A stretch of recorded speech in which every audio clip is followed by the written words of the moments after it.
অন্ধ্রপ্রদেশের জঙ্গলের একটি বটগাছ আকার আয়তনে ছাড়িয়ে গিয়েছে হাওড়ার শিবপুরের এতদিনের দ্য গ্রেট ব্যানিয়ান ট্রিকে। তাই Guinness book of world records থেকে নাম সরেছে শিবপুরের আচার্য জগদীশ চন্দ্র বসু ইন্ডিয়ান বোটানিক গার্ডেনের এই বটগাছটির। রেকর্ড বই থেকে বিশ্বের সবচেয়ে বড় গাছের তকমা হারানো কিছুতেই মানতে পারছেন না বি গার্ডেন কর্তৃপক্ষ।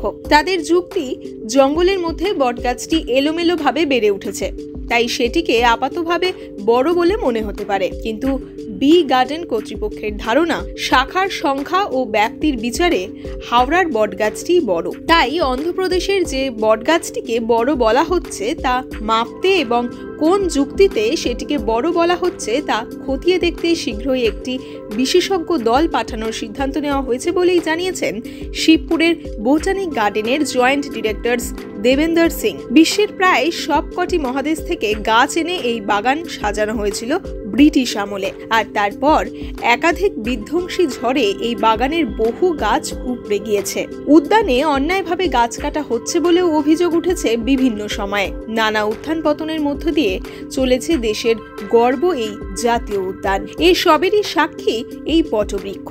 বি গার্ডেনের সেরা আকর্ষণও এই বটগাছ। শিবপুরের বি গার্ডেনের এই গাছটি 19,667 বর্গমিটার জুড়ে বিস্তৃত।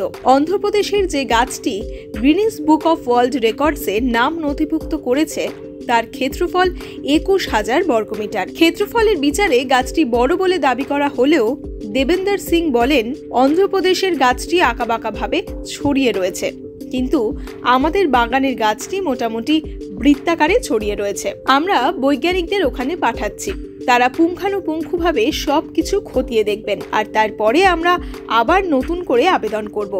উল্লেখ্য, শিবপুরের জাতীয় উদ্যানে এই বিশাল বটগাছটির যত্ন করার জন্য বিশেষজ্ঞ দল ও প্রশিক্ষিত কর্মীরা রয়েছেন। তারা নজর রাখেন গাছে কোনো মতেই যেন পোকামাকড়ের আক্রমণ না হয়। গাছের ঝুড়ি 2 থেকে 2.5 ফুট নেমে এলেই সেটির রক্ষণাবেক্ষণ শুরু করে দেওয়া হয়। 1984 সালে ব্যাপ্তি ও বিশালতার দিক থেকে গ্রিনিস বুক অফ ওয়ার্ল্ড রেকর্ডসে অন্তর্ভুক্ত হয় হাওড়ার শিবপুরের বিশাল এই বটবৃক্ষটি।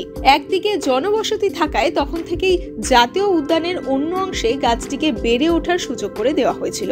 নিয়মিত যত্ন করা হয় বলে গাছটি এলোমেলো ভাবে না বেড়ে নির্দিষ্ট দিকে জ্যামিতিক আকারে বেড়ে চলেছে, ফলে ক্যানোপি তৈরি হয়েছে। কিন্তু অন্ধ্রপ্রদেশের অনন্তপুর জেলার থিন্নাম্পামপুরের বিশাল আকার এই বটগাছটি পরিকল্পিতভাবে বেড়ে না ওঠায় ক্যানোপির আকার তুলনামূলকভাবে অনেকটাই কম। দেবেন্দর সিং বলেন, আয়তনের দিক থেকে রেকর্ড বইয়ে নাম তুলেছিল এই 250 বছরের পুরনো গাছটি।